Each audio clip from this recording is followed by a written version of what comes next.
segunda carta de Pedro, el capítulo 1, versículo 16 al 21, vamos a leer y vamos a estar disertando bajo el tema entre las fábulas y la verdad. Entre las fábulas y la verdad.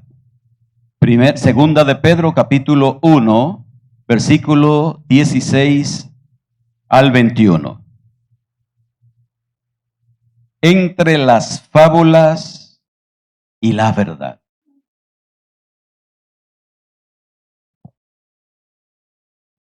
Puesto de pie, leemos la palabra en esta mañana. Segunda de Pedro, capítulo 1, versículo 16 hasta el 21, que es donde termina el capítulo 1. Y leemos en el nombre de Jesús. Porque no os hemos dado a conocer el poder y la venida de nuestro Señor Jesucristo siguiendo ¿qué?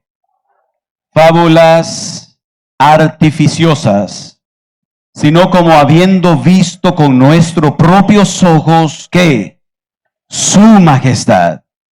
Pues cuando Él recibió de Dios Padre honra y gloria, le fue enviada desde la magnífica gloria una voz que decía: este es mi Hijo amado, en el cual tengo complacencia. Y nosotros oímos esta voz enviada del cielo cuando estábamos con Él en el Monte Santo. Tenemos también la palabra profética más segura, a la cual hacéis bien en estar atentos, como a una antorcha que alumbra en lugar oscuro, hasta que el día esclarezca y el lucero de la mañana salga en vuestros corazones. Entendiendo primero esto, que ninguna profecía de la Escritura es de interpretación privada, porque nunca la profecía fue traída por voluntad humana, sino que los santos hombres de Dios hablaron siendo inspirados por el Espíritu Santo. Señor, a esta hora te damos gracias. Gracias, Padre bueno, soberano, Señor. Dios altísimo, gracias. Gracias por tu palabra, Señor. Gracias porque la tenemos. Gracias porque la podemos leer. Gracias porque podemos cada día tener contacto con ella. Gracias porque tenemos esa libertad que muchos a través de la historia no han tenido. Tú, Señor, nos has dado la bendición de tenerla en nuestras manos, en nuestro propio idioma.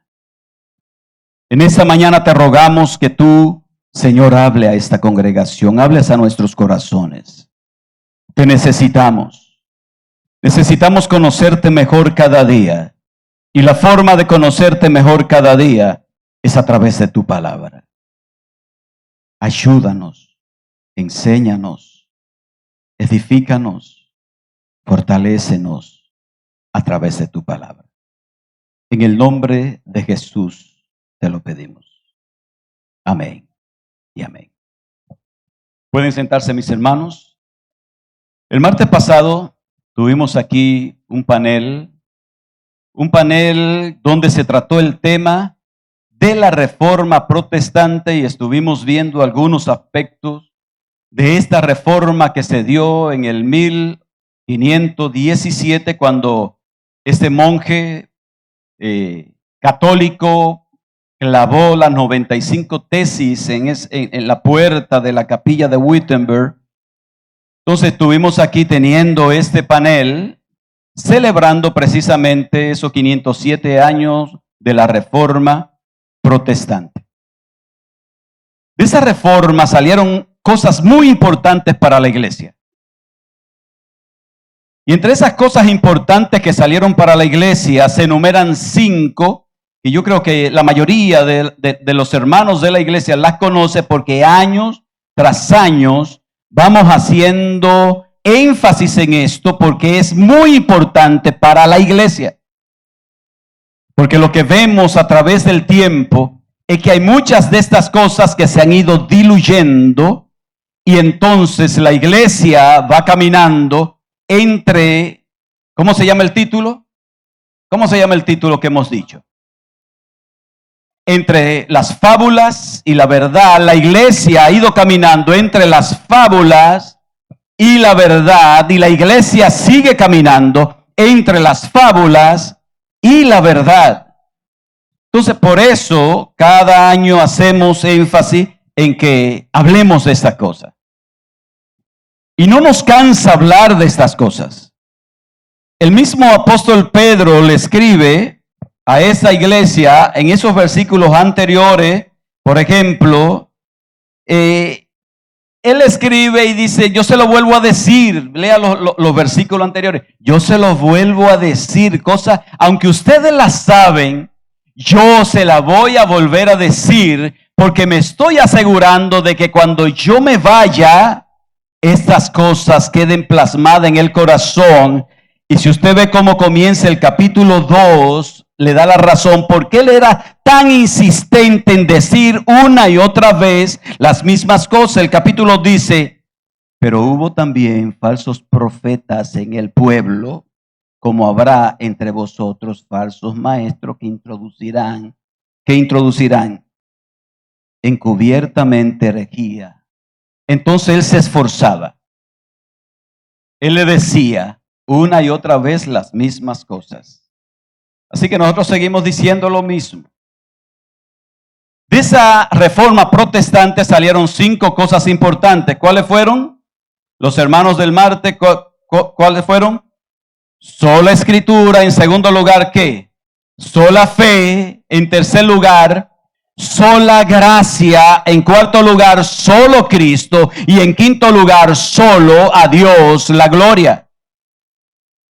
Y esa era una respuesta contundente a lo que se estaba dando en esa época. Y la pregunta en esta mañana es, ¿se sigue dando en este tiempo? ¿Se sigue dando, hermano? Seguimos en el caballo montado. Así que estas cosas sí debemos tenerlas en cuenta.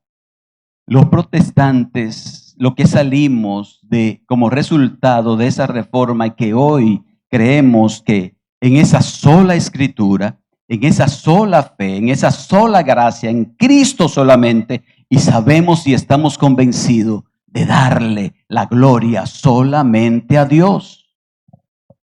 No a nadie más, a Dios. Así que estamos ahí año tras año diciendo lo mismo. Cuando se dan esas cosas, no se queden en la casa, porque eso no viene así, porque no tenemos nada que hacer. Es porque entendemos que son cosas muy importantes que nosotros debemos tener en cuenta. Así que en esta mañana enfoquémonos nosotros en esa primera, sola escritura. ¿Qué significó esto de sola escritura? ¿Y qué significa esto de sola escritura? Lo que significa es que la Biblia es suficiente. La palabra de Dios es suficiente. Que la palabra de Dios no necesita que le colguemos otras cosas al lado, porque ellas tienen todo lo que nosotros necesitamos saber acerca de Dios, acerca de nosotros, acerca de nuestro pecado, acerca de lo que Dios hizo para salvarnos de la condenación eterna del pecado. En este libro está todo lo que necesitamos saber. Alce su Biblia en esta mañana y dígalo conmigo: en este libro está todo lo que yo necesito saber acerca de Dios y acerca de mí y acerca de la eternidad. En ese libro. Lo que significa sola escritura es que todo lo que se sale de ahí está de más y no es necesario. Porque la Biblia o la iglesia siempre se ha mantenido entre las fábulas y la verdad. Y nos toca a nosotros entonces decidir si seguimos con las fábulas o seguimos con la verdad? ¿Cuál es la verdad? La Biblia. Esta es la verdad. Así que mis hermanos, para la iglesia que salió de la Reforma, la Biblia era la autoridad máxima en todo lo que ella enseña. La Biblia es la autoridad máxima en todo lo que ella enseña. No hay otra cosa que sea más autoridad que la Biblia en todo lo que ella enseña. No hay nada más. Lo que se sale de ahí, hermano, son fábulas, inventos. Así que veamos nosotros 2 puntos nada más acerca de este pasaje que acabamos de leer. Y el primero es: ¿por qué entre fábulas y verdad? Porque hay muchas fábulas. Leamos el versículo 16a. ¿Qué dice? Porque no os hemos dado a conocer el poder y la venida de nuestro Señor Jesucristo siguiendo ¿qué? Fábulas artificiosas. La parte A solamente. Pero le está escribiendo a esta iglesia que está siendo atacada, como comienza a decir el capítulo 2, por herejías. Gente que estaba atacando y estaba diciendo que Cristo no venía. Que eso eran cosas de imaginaciones. Que eso eran cosas que no eran verdad, cuentos de camino. Y entonces Pedro se ve la necesidad, piensa Pedro, en responder a eso. A través de la historia, la Biblia y los hombres de Dios y la Biblia, y en la Biblia vemos que se ocuparon de vivir atacando esas falsas enseñanzas que se metían a las iglesias. Y Pedro le escribe diciéndole a ellos que lo que ellos habían enseñado y lo que ellos habían dicho acerca de la venida de Cristo, porque el tema que se está tratando es acerca de la venida del Señor. Lo que ellos habían enseñado no eran siguiendo fábulas artificiosas. La palabra fábulas, ¿qué significa? ¿Qué significa esa palabra fábulas? Algo que no es real, algo que no es verdad, es un cuento de camino, es un cuento que se inventó un tigre por ahí y entonces empieza a enseñarla. Entonces, Pedro le está diciendo, no, lo que nosotros le hemos enseñado a ustedes no son fábulas. Y agrega una palabra más y dice que no son fábulas. ¿Qué tipo de fábulas? Artificiosa. La nueva, la traducción de la Biblia de las Américas dice fábulas ingeniosamente inventadas. Dice la Nueva Traducción Viviente, inventando cuentos ingeniosos. Gente que inventa fábulas ingeniosas, cuentos ingeniosos. Gente que inventa cosas, eso es lo que significa fábula. Y esa misma gente a veces llegan a creérsela como si fueran una verdad. Pasa eso. Una gente se inventa una mentira y termina creyendo que su propia mentira es una verdad. Entonces, hoy tenemos muchos movimientos, grupos, que se salen de ese libro, de la sola escritura, y le agregan otras cosas al lado. Por ejemplo, tenemos uno que se denominan testigos. Esa gente a la Biblia, que dicho sea de paso, tienen su propia traducción, la hicieron ellos, para ellos, y es una traducción de la Biblia que se adecuaba a lo que ellos creían, que se adecúa a lo que ellos creen, pero además de eso tienen lo que ellos denominan la autoridad que emana del Consejo de Ancianos. O sea, no es la Biblia sola, sino también lo que dice el Consejo de Ancianos. Gente que han profetizado una y otra vez que Cristo vendría en una fecha específica, y la pregunta es, ¿llegó Cristo cuando ellos dijeron? Entonces, cuando una persona profetiza algo que no se cumple, ¿qué es? Dice Deuteronomio. Entonces, yo no necesito añadirle nada más a este libro. Este libro es suficiente. También tenemos otro grupo que es lo del séptimo. Usan la Reina Valera de 1960. Pero no es suficiente. También están los escritos de su profetisa que se llama HDW. Usan las dos cosas. Que por cierto también han profetizado que el Señor vendría en fechas específicas. Y la pregunta es, ¿vino el Señor? Entonces, ¿cómo cuando el profeta dice y no se cumple, qué es? Tenemos por otro lado los que andan con una corbatica, camisa blanca y una, ¿cómo se llaman? Ellos usan la Reina Valera de 1960, pero no es suficiente.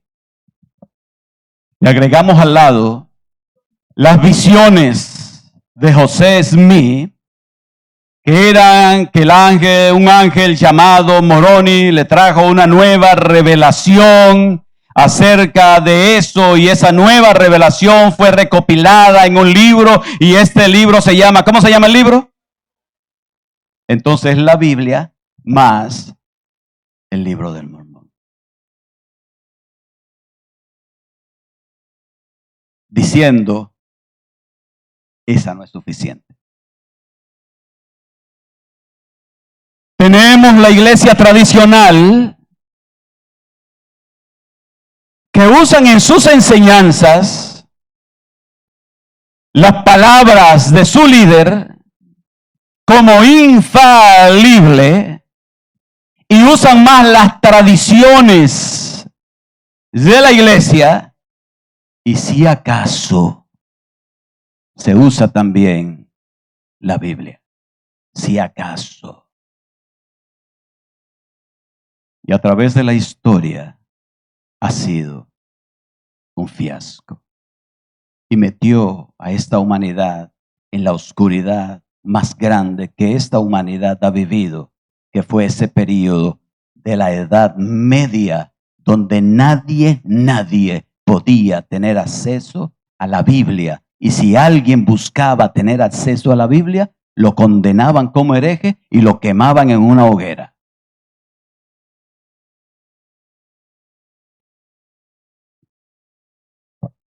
Pero estamos hablando de grupos externos.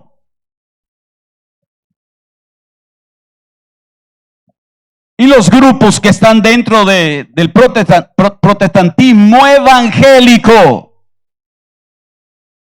No estoy hablando de adventistas, ni de testigos, ni de mormones. No, evangélicos. Tenemos grupos como aquellas iglesias que son de la palabra de fe. Que aparte de esta revelación que está aquí, ellos reciben revelación fresca y nueva. ¿No lo han escuchado? Tengo una nueva revelación para ti. Tengo una palabra fresca para ti. Y de ahí que sale el asunto de que yo arrebato, yo decreto, yo declaro, yo... ¿Qué más? Yo establezco, y yo, y toda la vida gira en torno a Él porque Él es el centro y Él es el que tiene la autoridad. Y yo esto y yo aquello y yo esto. Son evangélicos, mis hermanos. No recibo, yo rechazo, yo ato, todo yo. Pero tenemos otros grupos. O estos mismos grupos se intercambian cosas rarísimas, todo. Los movimientos apostólicos y proféticos, donde esto no es suficiente. Se necesita la nueva revelación del apóstol o la palabra profética del profeta, porque esto no es suficiente.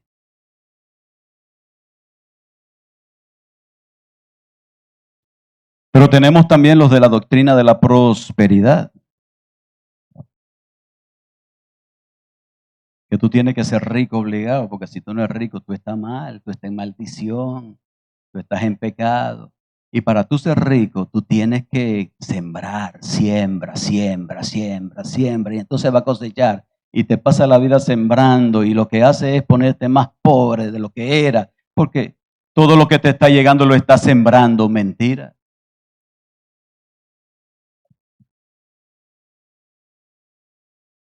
Entonces, mis hermanos, cuando todas estas prácticas se manifiestan, es porque entendemos que esto no es suficiente. Y eso era lo que significaba sola escritura. La sola escritura significa que la Biblia es la autoridad máxima en todo lo que ella habla. En todo.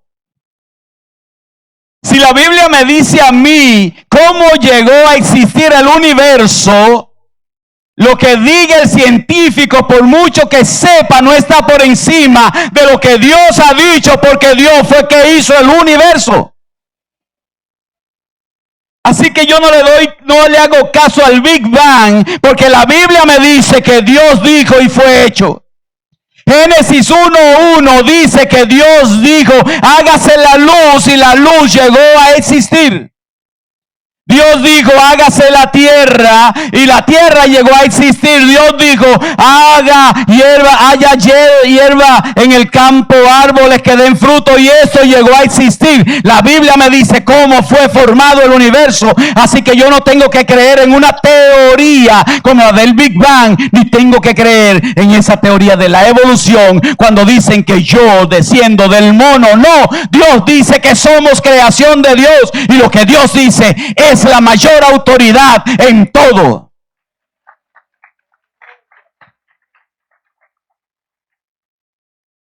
Así que, mis hermanos, lo que Dios dice tiene más autoridad que el autollamado profeta pueda decir. Lo que Dios ha dicho en su palabra tiene más autoridad que el autollamado apóstol puede decir. Lo que Dios dice es la mayor autoridad en todo lo que la Biblia dice. Bendito sea el nombre del Señor.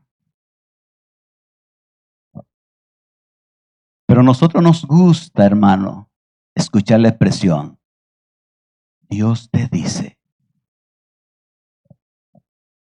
Y cuando escuchamos esa expresión se nos paran los oídos inmediatamente. Tengo una palabra de Dios para ti. ¿Ustedes no han visto esos falsos profetas en las redes? Hoy tengo una palabra que Dios me ha dado y yo la quiero soltar sobre alguien, Si tú estás ahí, yo suelto esta palabra en esta mañana. Yo desato esta palabra. Mentira, hermano. Falso.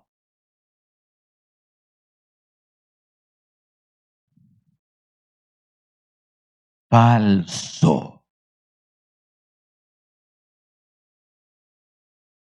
Falso.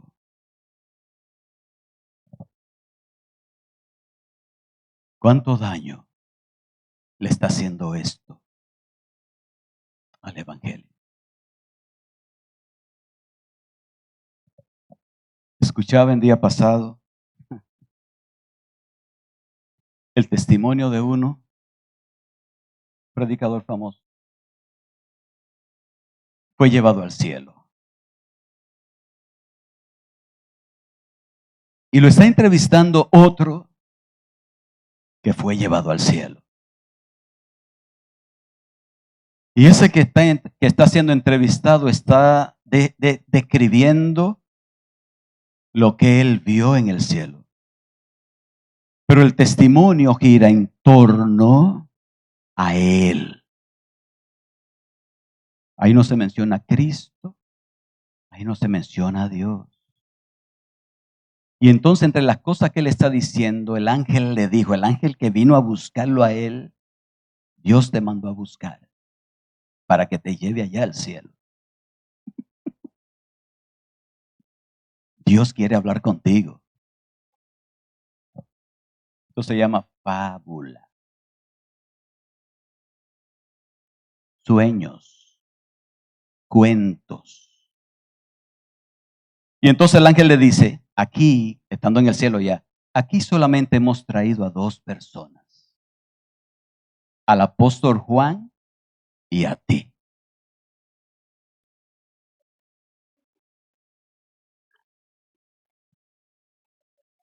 Pero el que lo está entrevistando también lo vi en otro testimonio diciendo que Dios lo llevó al cielo. No, que él debió preguntarle, espérate, ahí hay un error, porque yo también fui. ¿Y dónde se quedó el apóstol Pablo que narra Dios hablando que fue llevado al tercer cielo? Entonces, mis hermanos, fábulas que no edifican. No edifican. Pero hay muchos, ustedes han escuchado mucha gente decir que fueron al cielo. Y el mismo Cristo dijo, nadie ha subido al cielo, sino el que descendió del cielo. Pero están las fábulas de aquellos que dicen que fueron llevados al infierno y que allá vieron mujeres que estuvieron en la iglesia, que murieron y que ahora estaban llorando en el infierno porque se ponían un tinte, se daban un tinte de pelo. Cuidado, hermanas. Cuidado, hermanos. Por eso yo mejor me rasuro la cabeza.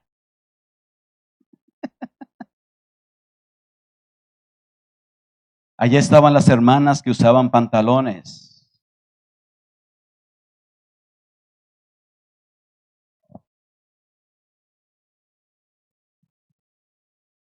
Fábulas inventadas. Pero a nosotros a veces se nos hace más fácil escuchar fábulas que leer la Biblia y estudiar la Biblia. ¿De dónde salen los pares de sufrir? ¿Lo conocen? Fábulas inventadas. ¿De dónde salen las modernas pastoras que se paran en un púlpito, que se hacen su cirugía estética y se ponen unos vestidos ceñidos al cuerpo y cuando se ponen de perfil, mis hermanos? ¿De dónde salen? Fábulas inventadas. ¿De dónde salen la secta que nació en México, la luz del mundo, que tiene iglesias por 53 países, cuyo líder hoy está preso por diferentes delitos y uno de ellos es la agresión sexual contra jóvenes de la iglesia? ¿De dónde salen esas sectas? Donde el líder es equiparado con Cristo.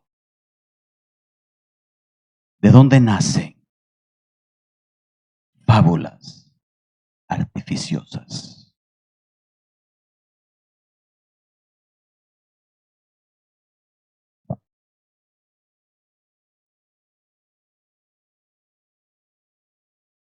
¿De dónde sale todo esto, mis hermanos?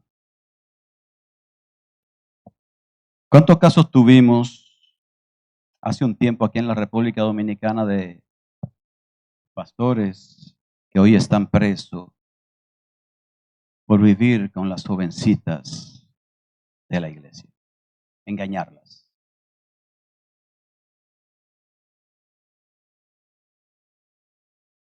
Un hombre de Dios puede caer, puede resbalar,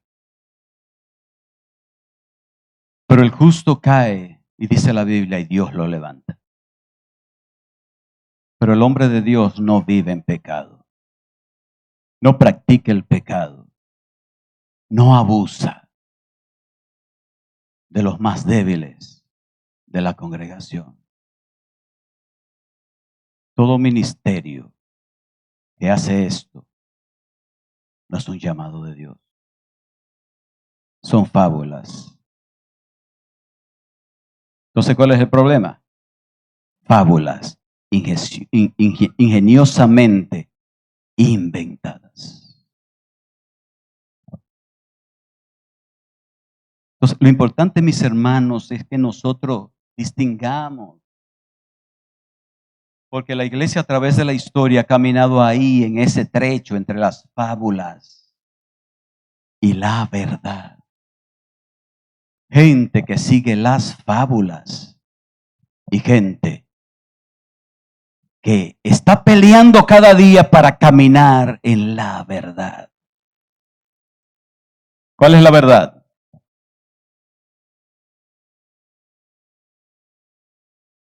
Levántela y dígalo conmigo, esta es la verdad. Ella es suficiente. Ella es la autoridad máxima en todo lo que ella enseña. Amén. Amén. Gloria al Señor. Así que todo lo que se sale de ahí sobra.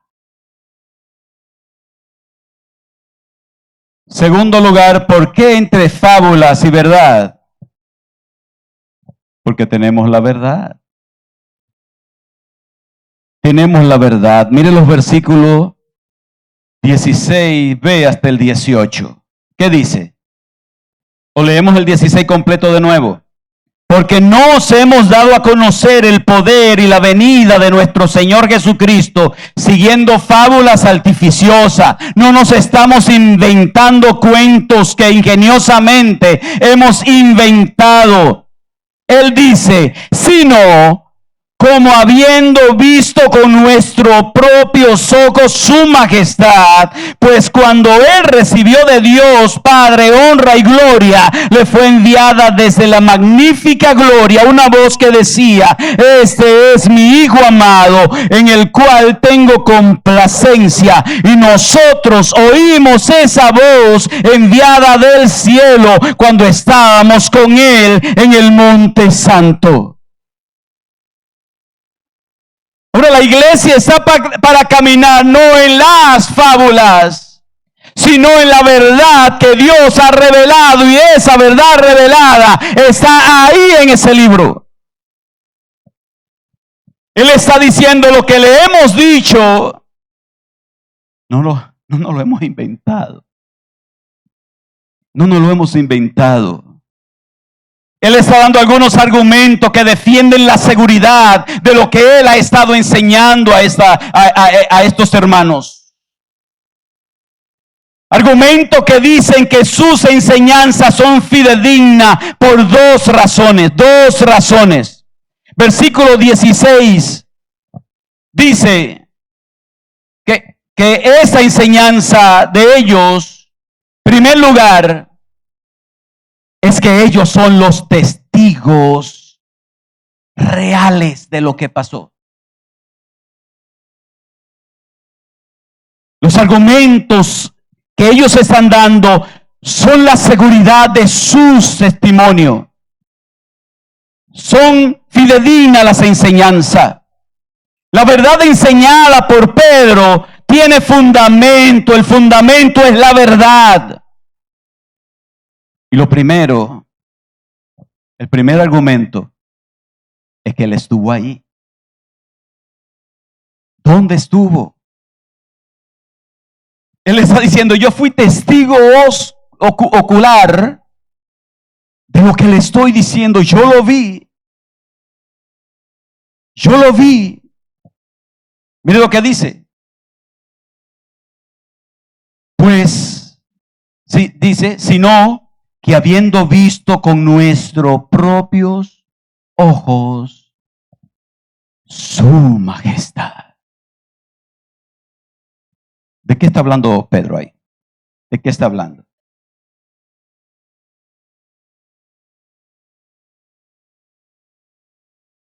Él está diciendo, no, esto no son fábulas lo que le estoy diciendo.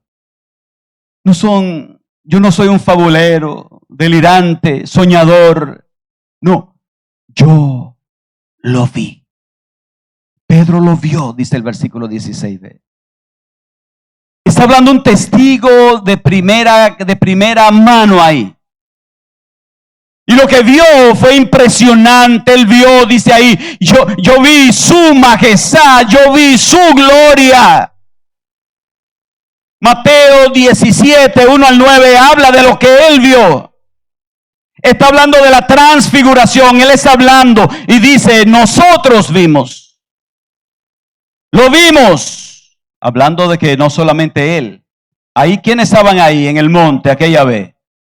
Estaba Pedro, estaba Jacobo y estaba Juan.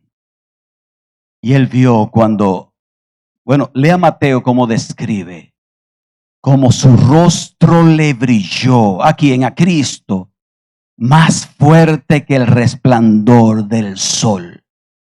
Y mirar el sol es difícil. Difícil mirarlo y mantenerse mirando al sol. ¿Y quién se mantiene mirando al sol? El que se mantiene un minuto mirando al sol se le queman las pupilas. Y él está describiendo que él vio a Cristo y lo vio en una gloria tan grande que era más grande que la del sol. Pero él no solamente vio a Cristo. En Mateo él está describiendo lo que pasó. Él está describiendo que con él se aparecieron también dos personajes. ¿Quiénes eran esos personajes? Estaba Moisés y estaba Elías. Moisés, ¿quién fue Moisés? Moisés, representante de la ley, testificando que quien estaba siendo transfigurado había cumplido con la ley. Y estaba Elías, que es el representante de los profetas, testificando que quien estaba transfigurado había cumplido con la profecía perfectamente. Él es el Mesías prometido, Él es el Mesías profetizado. Él estaba diciendo a aquellos hombres, crean en Él es el real. Cristo es el real. Cristo es el Hijo de Dios. Cristo es el enviado. Cristo es el profetizado. Cristo es el Salvador. Cristo es el que viene pronto. Es Cristo, solo Cristo, solo Cristo, solo Cristo. No hay más, no hay nadie más es necesario para la salvación, solo Cristo. Pero él sigue describiendo en Mateo lo que pasó. Él está describiendo, en Mateo dice que una nube de gloria lo rodeó. Y cuando esa nube de gloria lo rodeaba, se escuchó una voz y él dice que esa voz descendió del cielo. Pedro está diciendo, nosotros oímos la voz que descendió del cielo, que decía, este es mi Hijo amado, en el cual tengo complacencia, a él oíd.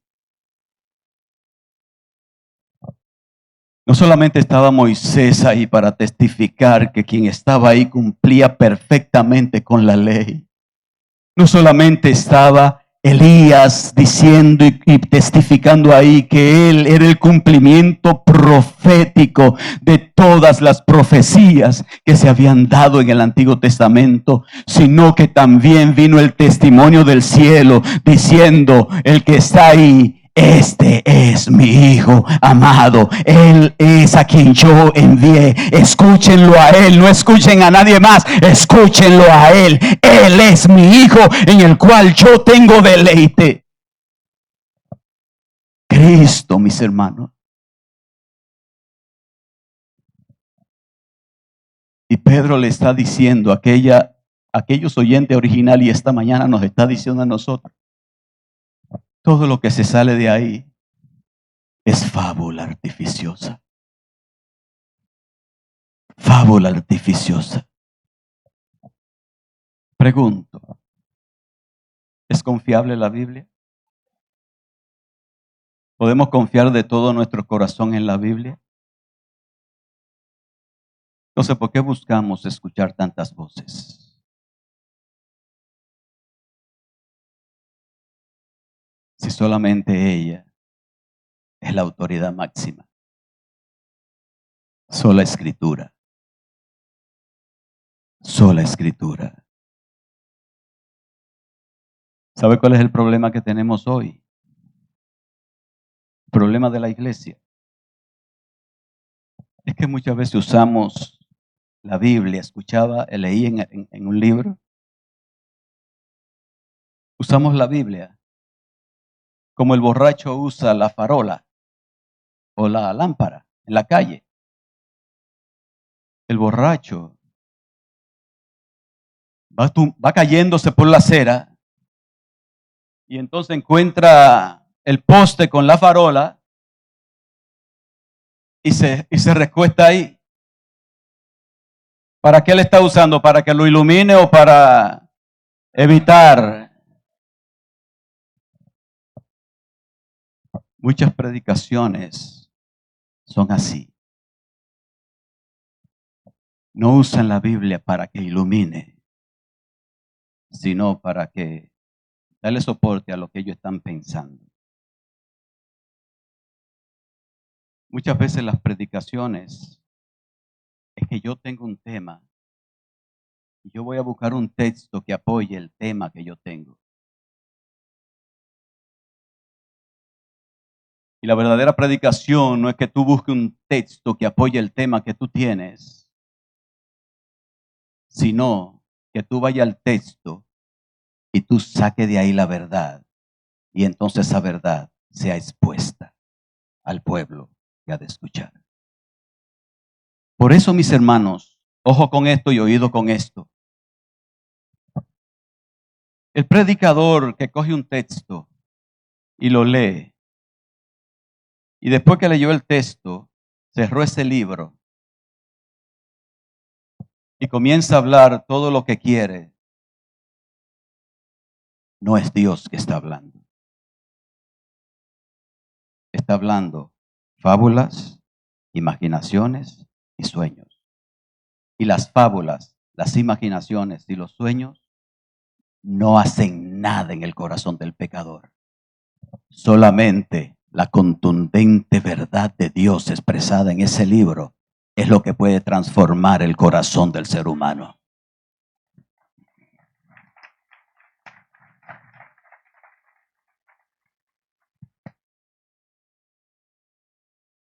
Hay muchas personas en los púlpitos así.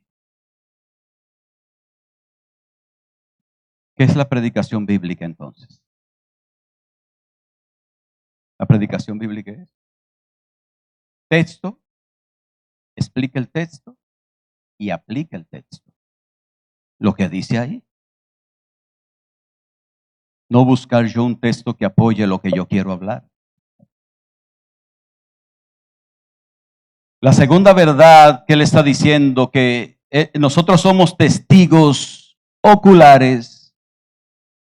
Nosotros sabemos lo que estamos diciendo porque nosotros lo vimos. Describiendo su experiencia en el monte. La segunda verdad que él está diciendo está a partir del versículo 19. Y él está diciendo que la verdad está escrita. 19. Tenemos también, él termina de narrar su experiencia en el monte de la transfiguración.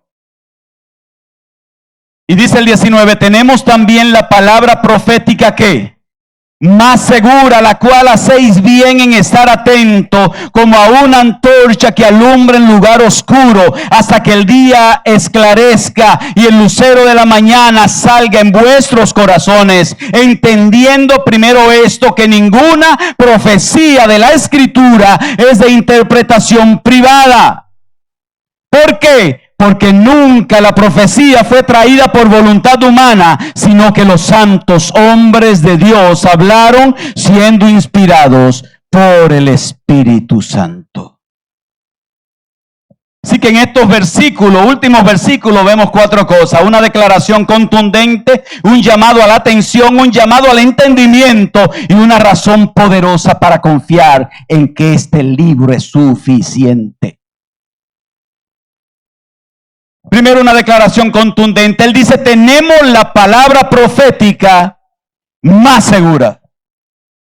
Él no solamente habló de su experiencia en el monte de la transfiguración, él tiene otro argumento y dice, refiriéndose a él y a los receptores de la carta, incluyéndonos también a nosotros que en ese día estamos leyendo y explicando este pasaje, que nosotros tenemos la palabra profética más segura. La iglesia tiene la palabra profética más segura, que es la Biblia. Es su palabra.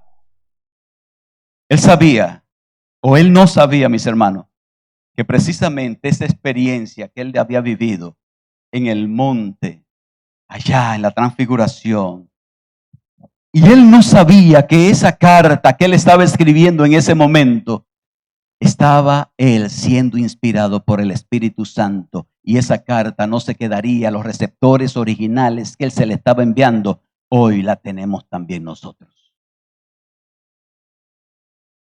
Dios estaba usándole a él para dejar su palabra escrita, un testimonio escrito.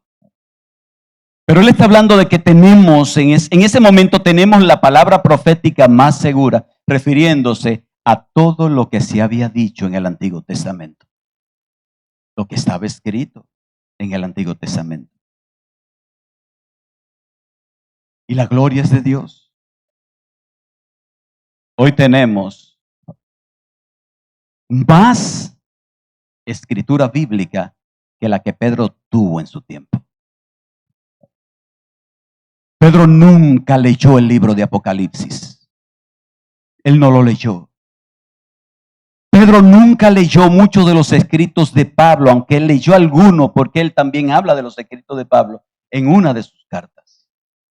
Pero seguro que Pedro no leyó según Primera de Timoteo, Segunda de Timoteo, la carta a Tito, la carta a Filemón, porque eran cartas dirigidas, cartas pastorales, cartas personales dirigidas a una persona, no a una congregación. Pedro no la leyó. Hoy tenemos nosotros una revelación completa con 66 libros desde Génesis hasta Apocalipsis. Esos 66 libros, esa revelación de Dios es la palabra profética más segura. ¿La tenemos? La tenemos. ¿Y cuánto agradecen a Dios por esto? Así que, mis hermanos, él está diciendo ahí, tenemos la palabra profética más segura. No hay otra más segura que esta. La Biblia es la autoridad máxima en todo lo que ella trata. Esta es la palabra profética más segura. Levántela. ¿Están cansados? Tal vez sí.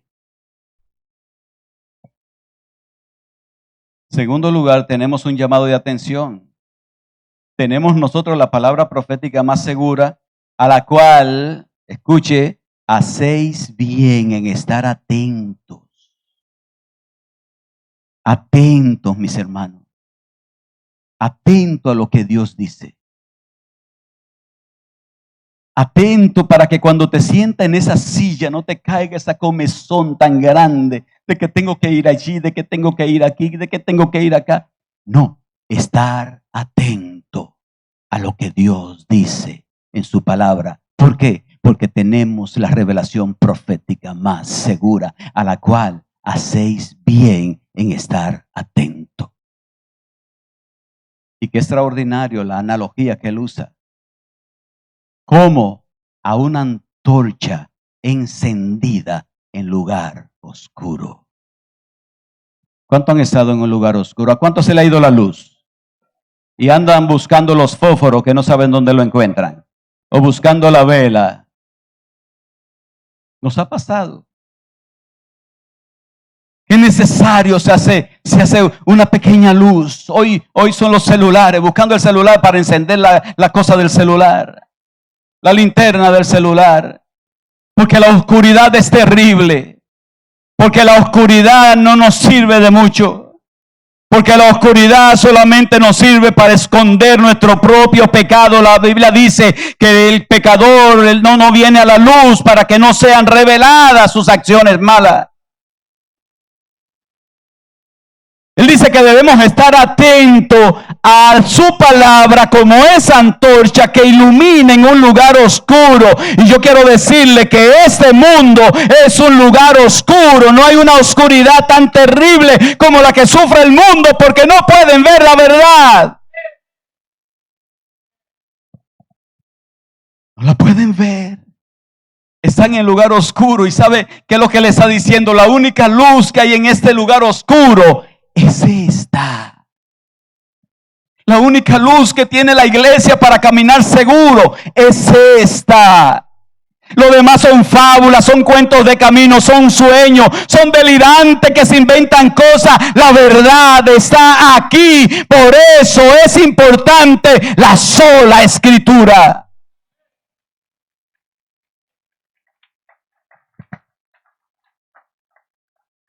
Es un llamado de atención, por eso deben estar atentos a ella como estarían atentos a una antorcha en un lugar oscuro.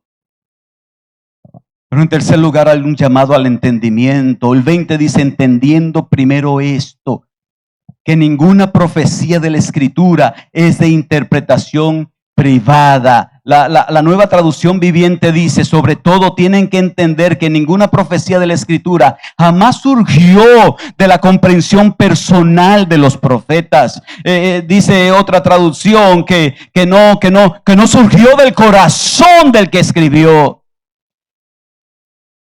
El texto está hablando no de lo que nosotros podamos interpretar, sino del origen de la Escritura. No nació del corazón que escribieron, de los que escribieron ahí. No, ellos fueron inspirados por el Espíritu Santo. Esas palabras no son palabras de los profetas ni de los apóstoles. Esa palabra es palabra de Dios. Palabra de Dios. La Biblia es la palabra de Dios. No es de origen humano, es lo que significa. Y la cuarta parte es la razón poderosa para confiar en la Biblia. 21 dice, porque nunca la profecía fue traída por voluntad humana, sino que los santos hombres de Dios hablaron siendo inspirados. Esta es una causa poderosa para nosotros confiar en la Biblia. La profecía no es de iniciativa humana. Uno de los argumentos que usan los detractores de la Biblia es, eso lo escribieron los hombres. Claro, los burros no escriben. Los perros no escriben. Los animales no escriben. Lo escribieron hombres común y corriente como tú y yo. Hombre como Moisés, que tuvo sus luces y sus sombras, sombra tan terrible que cometió un asesinato. Como David, que escribió muchos de los salmos con luces y sombras tan terribles que no solamente le quitó la mujer a un hombre, sino que lo mandó a asesinar. Hombres como Salomón, hombre que se corrompió como Salomón, hombre como Jeremías, débil en un momento determinado que dijo, yo no sigo, con el propósito de que nosotros sepamos que aunque eran hombres con debilidades, quien estaba dictando, quien estaba inspirando en sus corazones, era el Dios creador, el Dios todopoderoso, y que hoy nosotros podamos confiar en este libro, que es la única autoridad en tema de la salvación. Fueron impulsados. Así que mis hermanos, ahí se ha mantenido la iglesia entre las fábulas y la verdad. Gran parte de la cristiandad de este tiempo va caminando conforme a las fábulas. La iglesia evangélica en sentido general. La pregunta en esta mañana es, ¿qué quiere escuchar? ¿Fábulas o la verdad? Si quieres escuchar fábulas, estás en el lugar equivocado. Si quieres escuchar la verdad, bienvenido. Este punto es el lugar más importante de todo este salón. El más importante. Porque desde aquí se predica la palabra de Dios. No hay otro lugar más importante que este punto. No por el mueble, sino por lo que representa la palabra de Dios. No queremos escuchar fábulas, sino verdad. Porque las fábulas entretienen, la verdad transforma. Y la verdad es esta que está aquí. Sola escritura y nada más. Sola escritura. Que Dios te ilumine su palabra cada día. Y que Dios te bendiga en esta mañana.